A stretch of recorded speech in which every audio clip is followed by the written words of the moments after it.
Hello everyone, welcome to my channel. कैसे हैं आप सब? होप सो अच्छे होंगे। आज हम अपनी नई क्लास शुरू करेंगे, क्लास 12। अब तक हम 11 क्लास कर चुके हैं। इन सब में आपका एस्टेट का, सीईटी का, ऑल एग्ज़ाम्स में जिसमें भी कंप्यूटर आता है सबका सिलेबस रहेगा। ये क्लास सबके लिए ज़रूरी है। आज हम अपना शुरू करेंगे ऑपरेटिंग सिस्टम। अगर वीडियो लास्ट तक देखना अच्छी लगे तो लाइक, शेयर एंड सब्सक्राइब करना। हम स्टार्ट करते हैं अब अपना टॉपिक, ऑपरेटिंग सिस्टम, ओएस। हमारा ऑपरेटिंग सिस्टम क्या होता है? ऑपरेटिंग सिस्टम के बारे में पहले तो मैं आपको एक बार बता दूं कि हमारा जो ऑपरेटिंग सिस्टम है वो हमारा कंप्यूटर को चलाने के लिए मदद करता है। ठीक है, हार्डवेयर तो हमारा पता है हमें कि एक बॉक्स है, कीबोर्ड है, जैसे माउस है, सारा हार्डवेयर है। लेकिन उसको ऑपरेट करने के लिए उसके अंदर जो काम करता है वो कौन करता है? ऑपरेटिंग सिस्टम करता है। अब इंसान की बॉडी है, अगर वो नॉर्मल बॉडी हो, उसके अंदर खून ना हो, ब्लड ना हो, उसके अंदर आप खाना नहीं हो, कुछ भी नहीं है, वो कैसे चलेगा? वो चल ही नहीं सकता, वो एक डेड बॉडी पड़ी है। तो ऐसे ही अब अगर आपका हार्डवेयर है तो हार्डवेयर ऐसे ही पड़ा रहेगा अगर उसके अंदर ऑपरेटिंग सिस्टम या कोई भी सिस्टम उसके अंदर ऑपरेट करने के लिए नहीं लगा होगा। ये क्या करता है? आपके हर एक प्रोग्राम को कंट्रोल करता है, हर एक फाइल को मैनेज करता है, रिसोर्सेज अवेलेबल कराता है। ये एक प्लेटफॉर्म है जिसको हम यूज़ करते हैं। यूज़र जो यूज़ करता है उसके लिए ऑपरेटिंग सिस्टम का होना बहुत ज़रूरी है, तभी हमारा कंप्यूटर चलेगा। बिना इसके तो हमारा कंप्यूटर चल ही नहीं सकता। ठीक है, तो हम स्टार्ट करते हैं इसकी definition. What is an operating system? An operating system is system software that act as interface between the user and the computer hardware. अभी हमने पढ़ा कि ये यूज़र और हार्डवेयर के बीच में क्या करता है? इंटरफेस करता है। It manage all hardware software resources, provide services of application program. हमें ऑल हार्डवेयर से सॉफ्टवेयर क्या क्या करता है? रिसोर्सेज प्रोवाइड करता है, जैसे कि आपकी एप्लीकेशन प्रोग्राम है।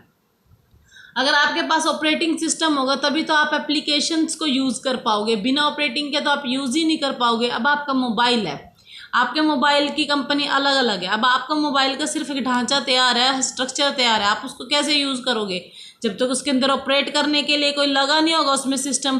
तो अगर जैसे कि हमारे एंड्रॉयड फ़ोन होते हैं उनके अंदर ऑपरेटिंग सिस्टम जैसे एंड्रॉयड होता है, एप्पल कंपनी का अपना होता है। ठीक है, हर एक कंपनी का अपना अपना ऑपरेटिंग सिस्टम होता है, तो तभी हम उसको चला सकते हैं मोबाइल फ़ोन को, तभी उसमें एप्लीकेशंस डाउनलोड कर सकते हैं। विदाउट ऑपरेटिंग सिस्टम हम इनको यूज़ नहीं कर सकते। इसकी डेफिनेशन क्या दे रखी है? An operating system is software that control the execution of program. कि हर एक सॉफ्टवेयर के प्रोग्राम्स को कंट्रोल करता है, मैनेज करता है। Computer hardware provide environment for user to interact with the computer. User को कंप्यूटर से इंटरेक्ट कराने के लिए कौन सा इन्वायरमेंट चाहिए होता है हमें? Operating system. ये एक हमारा इन्वायरमेंट है। ठीक है, इसके एग्जांपल है जैसे माइक्रोसॉफ्ट विंडो, लाइनेक्स, मैकोस और एंड्रॉयड, आईओएस। ठीक है, ये सारे हमारे ऑपरेटिंग सिस्टम हैं। इसके बाद आता है need for an operating system. कहाँ कहाँ नीड होती है हमें? Act as interface, connect the user with computer hardware, make the computer easy to use. Computer hardware के साथ इसका यूज़ किया जाता है ताकि हम इसको आसानी से यूज़ कर सकते हैं। रिसोर्स मैनेजमेंट होता है, सीपीयू मैनेज करता है, मेमोरी, स्टोरेज, इनपुट डिवाइसेस, इन सबको मैनेज करता है। प्रोग्राम एग्जीक्यूट करता है, लोड करता है, एग्जीक्यूट करता है सारे एप्लीकेशन प्रोग्राम को। फाइल मैनेजमेंट क्या है? Organize file and folder, provide file creation, deletion, copy and security.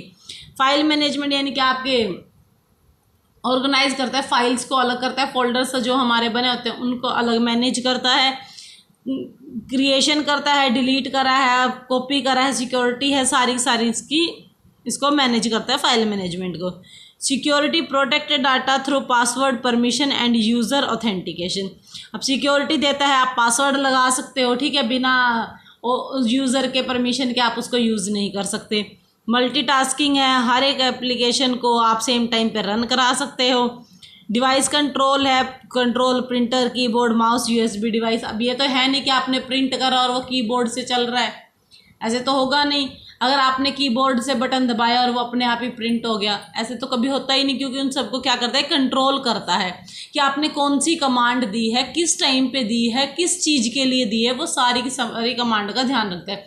अगर आप टाइपिंग कर रहे हो तो पहले वो कीबोर्ड की कमांड को सेट करेगा, फिर वो CPU को देगा, CPU से वो हमें हमारे मॉनिटर को देगा। जब अगर हमें वो प्रिंट करवाना है तब हम वहाँ से कमांड देंगे प्रिंटर को, तो प्रिंटर हमें प्रिंट करके देगा। तो हर एक तरीके से उसको मैनेज करता है ये, ठीक है। अब इसके फंक्शंस क्या क्या हैं? प्रोसेस मैनेजमेंट है, create terminate process, schedule CPU time, enable multitasking, ठीक है, वही एक टाइम पे आप कुछ भी चला सकते हो। फिर है memory management, free memory after program completion, manage virtual memory, allocate memory to program. भाई आपको जो भी प्रोग्राम है उसको सेटअप रखना है, उसके लिए मेमोरी को तैयार रखता है, ठीक है। अगर आपने कोई कंप्लीशन करा दी उसकी मेमोरी को क्या करेगा, फ्री कर देगा वहाँ से कि भाई ये काम हो चुका है, ये एग्जीक्यूट हो चुका है। मैनेज वर्चुअल मेमोरी, सारी मेमोरी को, वर्चुअल मेमोरी को मैनेज करता है। फाइल मैनेजमेंट क्या है? Create, delete, rename and organize file, control file permission and access, यानी कि हर एक फाइल्स का डिलीट का, रीनेम का, ऑर्गेनाइज, सारी फाइल्स का मैनेज करता है, ठीक है। डिवाइस मैनेजमेंट मैंने अभी बताया था कि जैसे कि आपका प्रिंटर, स्कैनर, कीबोर्ड, माउस है, इनपुट आउटपुट को, डिवाइस को मेंटेन रखता है, ठीक है। User device drive for communication के लिए यूज़ करता है सारी डिवाइस ड्राइव को। CPU शेड्यूलिंग है, decide with process, get CPU time, improve system performance, ठीक है। सिक्योरिटी एंड प्रोटेक्शन है, ठीक है। लॉगिन करता है, ये सारा का सारा, इसमें पासवर्ड लगाता है। आप कोई भी काम इसमें प्रोटेक्ट रख सकते हो अपना पासवर्ड लगा के उसके ऊपर। यूज़र इंटरफेस है, इसमें क्या है, दो टाइप है, CLI कमांड लाइन इंटरफेस और GUI ग्राफिकल यूज़र इंटरफेस। ये टर्मिनल में यूज़ होता है और ग्राफिकल यूज़र होता है विंडो डेस्कटॉप में, ठीक है। एरर डिटेक्शन है, एरर बताता है भाई हार्डवेयर सॉफ्टवेयर में क्या एरर आ रहा है। Report and some time correct error automatically, कहीं एरर एकदम अगर आ रहे हैं तो इनको रिपोर्ट करता है कि भाई ये दिक्कत इसमें आ रही है। Networking, enable communication between computer, communication करता है कंप्यूटर के बीच में। Internet access, file sharing, network printing, आप इंटरनेट इसमें चला सकते हो, हर एक फाइल को शेयर कर सकते हो, प्रिंट करवा सकते हो, डाउनलोड कर सकते हो, ठीक है। Accounting and performance monitoring, record system use, monitor CPU and disk performance, हर एक काम को रिकॉर्ड करके रखता है, ठीक है, सारे सिस्टम को। एडवांटेज क्या क्या है? इजी टू यूज़ है, एफिशिएंट रिसोर्स यूटिलाइजेशन है, सपोर्ट मल्टीटास्किंग है, provide data security, faster education, better hardware management, ठीक है। ये इसकी सारी क्या है, एडवांटेज है।